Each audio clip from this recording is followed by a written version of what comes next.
আপনি কি কোনোদিনও লক্ষ্য করেছেন যে আপনি যখন হাসতে হাসতে অর্থাৎ খুশিতে কেঁদে ফেলেন তখন আপনার প্রথম অশ্রু ডান চোখ দিয়ে বের হয়, আর আপনি যখন দুঃখে কাঁদেন তখন আপনার চোখ দিয়ে যেই অশ্রু বের হয় তা বাম চোখ দিয়ে বের হয়?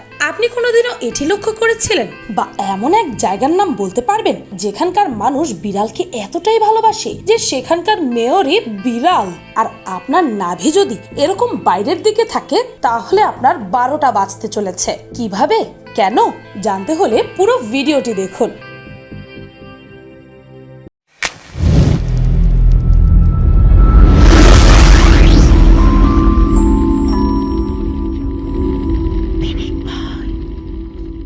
নাম্বার 1, আপনার নাভি কি বাইরে বেরিয়ে আসে?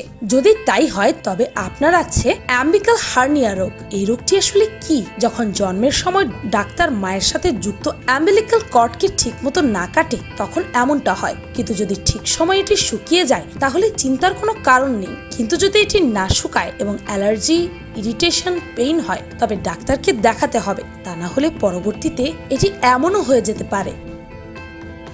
নাম্বার 2, যুগের সঙ্গে সঙ্গে মানুষের জীবনধারারও পরিবর্তন হচ্ছে প্রতিনিয়ত। ঠিক এইভাবে জন্ম নিয়ন্ত্রণেও এসেছে নতুনত্ব, কিন্তু মধ্যযুগে বেশ ভালো রকমের অন্ধবিশ্বাস ছিল সবার ভেতরে। বিশেষ করে ব্যাপারটা ওষুধ নিয়ে হলে তো কথাই নেই। চিকিৎসার নানা রকম ধরন ছিল তখন, আর তারই একটা অংশ হিসেবে সে সময় নারীদের অযাচিত গর্ভধারণ থেকে দূরে থাকতে যৌন মিলন করবার আগে ঘরের বাইরে গিয়ে কোনো নেকড়ের মূত্র ত্যাগ করার স্থানের ওপর মূত্র ত্যাগ করতে হতো, কিংবা ঘুরে আসতে হতো কোনো গর্ভবতী নেকড়ের মূত্রত্যাগের স্থান থেকে। এমন অন্ধবিশ্বাস মানুষের কোথা থেকে আসে বুঝি না বাপু। নাম্বার 3, বলুন তো ডায়মন্ডকে লাভায় ফেলে দিলে কি হবে? ডায়মন্ড গলে যাবে? না, মোটেও না। ডায়মন্ডের কিচ্ছু হবে না। ডায়মন্ডকে লাভায় ফেলে দিলে ডায়মন্ডের কিছুই হবে না, কারণ ডায়মন্ড লাভা থেকেই হয়। হিটের কারণে যখন হাই কম্প্রেসড কার্বন হয় তখনই আমরা একে ডায়মন্ড বলি, যার তাপমাত্রা 4000 ডিগ্রিরও বেশি হয়। এই ডায়মন্ডের মেল্টিং পয়েন্টও হয় 4000 ডিগ্রি, যেখানে লাভার তাপমাত্রা মাত্র 700 থেকে 1400 পর্যন্ত হয়। তাই তো ডায়মন্ডের লাভা কিছুই করতে পারে না। নাম্বার 4, হাই তোলা নিয়ে একটি প্রচলিত ধারণা রয়েছে যে ঘুম কম হলে কিংবা ক্লান্ত থাকলে মানুষ হাই তুলে থাকে, কিন্তু সবসময় শুধু এ কারণেই হাই উঠবে সেটাও নয়। বারবার ঘুমে ব্যাঘাত ঘটা, অতিরিক্ত মেদ, মাইগ্রেন, দুশ্চিন্তা এসব কারণেও হাই উঠতে পারে। এমনকি একজনের হাই তোলা দেখলেও অনেক সময় আমরা হাই তুলি। এই ভিডিওটা দেখতে দেখতেও অনেকে হাই তুলেছেন নিশ্চয়ই। শুধু মানুষই হাই তোলে তা নয়, হাই তোলে পাখি, মাছ তথা শীতল কিংবা উষ্ণ রক্ত বিশিষ্ট প্রায় সব ধরনের মেরুদণ্ড প্রাণী। অবশ্য ব্যতিক্রম হচ্ছে জিরাফ এবং তিমি। বাধ্য হয়ে হা করে হাই তুলতে এদের এখন পর্যন্ত দেখা যায়নি। তবুও বিজ্ঞানের এত অগ্রগতির পরও হাই তোলার কারণ এবং কাজ নিয়ে এখনো যেন সবকিছু ঘোলাটে। নাম্বার 5, বলুন তো কাঠ থেকে কিভাবে কাগজ হয়? আমিই বলে দিচ্ছি। কাগজ তৈরি করার জন্য কাঠ, গাছের বাকল কিংবা বিভিন্ন বস্তুকে ভেঙে গুঁড়ো করে মিহি করা হয়। এরপর সেগুলোকে বিভিন্ন কেমিক্যাল সাথে মিশিয়ে তরল বানানো হয়। এই ক্ষেত্রে যে কেমিক্যালগুলো ব্যবহার করা হয় সেগুলো হচ্ছে ডেক্সোট্রিন, অক্সিডাইজ স্টার্চ এবং অন্যান্য জিনিস। এরপরে সেই তরল পেপারগুলোকে পলিমার পদ্ধতিতে শুকনো করা হয়, যাকে পরবর্তীতে পরিমাপ মতো বিশাল আকারের ব্লেডের মাধ্যমে কেটে বিভিন্ন আকারে পরিণত করা হয়। কাগজ তৈরির পরে একে নিখুঁতভাবে পরীক্ষা করার পরেই একে প্যাকেটজাত করা হয়। কাগজের স্তর পরিমাণ করা হয় ক্যালিপার দিয়ে, যা মূলত 1/1000 সমান বৈশিষ্ট্যের পরিমাণ। কাগজ 0.0 মিলিমিটার বা 0.0028 ইঞ্চি থেকে শুরু করে 0.18 মিলিমিটার বা 0.0071 ইঞ্চি পর্যন্ত পুরু হয়ে থাকে। এক্ষেত্রে কেউ যদি স্পেশাল কিছু যেমন মোটা বা ভিন্ন কিছু তৈরি করতে চায় তাহলে সেটিও সম্ভব। যেমন টয়লেট পেপার তৈরির সময় সেই পাতন প্রক্রিয়াতে কিছুটা পাতলা এবং ভিন্ন কেমিক্যাল ব্যবহার করা হয়, যে কারণে টয়লেট পেপারগুলোকে আমরা অনেকটাই পাতলা এবং নরম দেখতে পাই। নাম্বার 6, আপনি কি কখনো খেয়াল করেছেন প্রত্যেক মহাকাশচারী তাদের মহাকাশে যাত্রাপথে সাদা বা কমলা রঙের পোশাক পরেন, কিন্তু আপনার মনে কি কখনো প্রশ্ন জেগেছে যে কেন তারা অন্য কোনো রঙের পোশাক পরে না? কেন তারা শুধু কমলা বা সাদা রঙের পোশাকই পরে থাকে? এর পেছনে যুক্তি রয়েছে। তা হলো মহাকাশের সব থেকে ভালোভাবে নজরে আসে যেই রংটা, সেটাই হলো এই উজ্জ্বল কমলা অথবা সাদা। মহাকাশে অনেক সময় বিপদে পড়েন মহাকাশচারীরা, সেক্ষেত্রে তাদের জীবন বাঁচাতে তাদের ঠিক করে দেখতে পাওয়াটাও দরকার। তাই মহাকাশচারীদের পোশাকের রং হয় ধবধবে সাদা নতুবা উজ্জ্বল কমলা। তাছাড়া এই সাদা স্যুটটি সোলার রেডিয়েশন থেকে হওয়া ক্যান্সার থেকে বাঁচায় ও সূর্যের রেডিয়েশনকে রিফ্লেক্ট করে। নাম্বার 7, কোল্ড ড্রিঙ্কস কার না পছন্দ? 8 থেকে 80 সবারই প্রায় ঠান্ডা পানীয় পছন্দের, বিশেষত আমাদের মতো গ্রীষ্মপ্রধান দেশগুলোতে এর বাজার রমরমা। আমি তো এমন মানুষকেও দেখেছি যারা ঠান্ডার সময়ও কোল্ড ড্রিঙ্কস খায়। যাই হোক, তাদের মধ্যে হয়তো সব সময় নোরা ফাতেহির হাই গার্মি চলতে থাকে।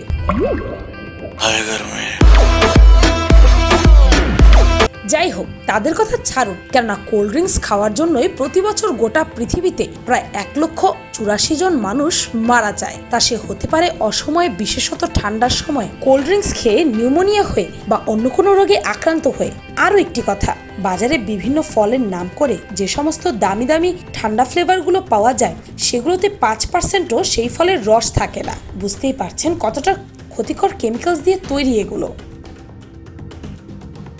নাম্বার 8, ইতিহাসে সিরিয়াস সময়ের এমন কিছু ঘটনা সামনে আসবে যা এখন শুনলে আমাদের হাসি পাবে। দ্বিতীয় বিশ্বযুদ্ধের সময় মার্কিন মেরিন কর্পোরেশন নতুন একটি আইডিয়া নিয়ে কাজ শুরু করে। তারা বাদুরকে আত্মঘাতী বোমারু হিসেবে প্রশিক্ষণ দেওয়া শুরু করে দেয়।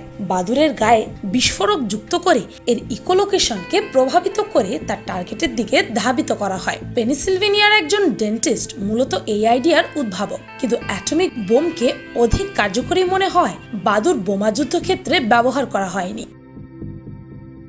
নাম্বার 9, পোষা প্রাণী হিসেবে বিড়ালের কদর রয়েছে সারা বিশ্ব জুড়ে। বাংলাদেশের সঠিক পরিসংখ্যান পাওয়া তো মুশকিল, তবে যুক্তরাষ্ট্রের পোষা প্রাণী হিসেবে কুকুরের চেয়েও বেশি জনপ্রিয় হলো বিড়াল। সেই দেশে 7,40,00,000 পোষা কুকুরের বিপরীতে রয়েছে 8,80,00,000 পোষা বিড়াল।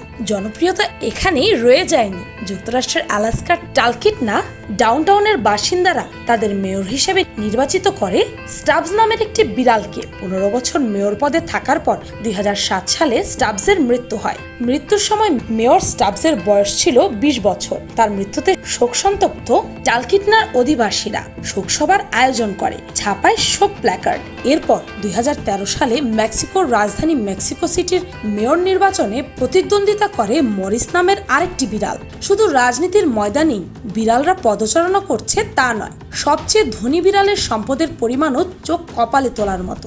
একজন নিঃসঙ্গ ঘরকুবের উইল করে তার সকল সম্পদ তার পোষা বিড়ালকে দিয়ে যান, যার পরিমাণ ছিল 13 মিলিয়ন মার্কিন ডলার। ভাই, ভাগ্যটা যদি আজ বিড়ালের মতো হতো। নাম্বার 10, প্রাচীনকালে অদ্ভুত কিছু চিকিৎসা ছিল যা একরকম প্রথার মতো তখনকার সমাজে বিরাজ করত। এসব চিকিৎসা বর্তমানে যাচ্ছে তাই বলে বিবেচিত হবে। মরা ইঁদুরের মলম প্রাচীন মিশরীয় জনগোষ্ঠী বিভিন্ন রোগের সকল সম্ভাব্য নিরাময় খোঁজার চেষ্টা করেছিল। তারা এক পর্যায়ে মরা ইঁদুর দিয়ে এক ধরনের মলম তৈরি করা শুরু করে, যা কাশি, দাঁত ব্যথা এবং অন্যান্য রোগ নিরাময়ে ব্যবহৃত হতো। ব্রিটেনে ইঁদুর ব্যবহৃত হতো আঁচিল চিকিৎসার কাজে। ইঁদুর অর্ধেক করে কেটে আক্রান্ত স্থানে লাগিয়ে দেওয়া হতো নিরাময়ের উদ্দেশ্যে। পরবর্তীতে এই পদ্ধতি বিলুপ্ত হয়ে যায়। নাম্বার 11, পশু পাখিদের ভেন্ডিং মেশিন কখনো দেখেছেন? শুনতে নিশ্চয়ই অবাক লাগছে, তবে এই মেশিন আপনি শুধুমাত্র পাবেন ইস্তানবুলে। এই যে বিশাল বক্সটি আপনারা দেখছেন, এটি সেই বক্স।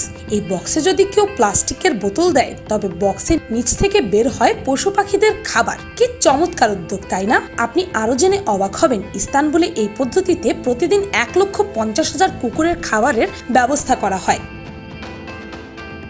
নাম্বার 12, কোনো মজাদার খাবারের কথা মনে পড়লে যেন মুখে লালা জমে যায়। আর যদি বলা হয় তেঁতুলের কথা, তাহলে তো কথাই নেই। কিন্তু আপনি জানেন কি, মানুষ তার জীবদ্দশায় এত পরিমাণ লালা উৎপন্ন করে যে তা থেকে 2টি অলিম্পিক সুইমিং পুল ভরাট করা যেতে পারে। একজন মানুষ প্রতিদিন গড়ে প্রায় 1 থেকে 2 লিটার লালা রস উৎপন্ন করে। বছরের সর্বোচ্চ 730 লিটার। তাই কোনো মানুষ যদি 70 বছর বাঁচতে পারে, সে তার পুরোটা জীবনকালে 51,100 লিটার লালা রস উৎপন্ন করে, যা 2টি সুইমিং পুল ভর্তি করার জন্য যথেষ্ট।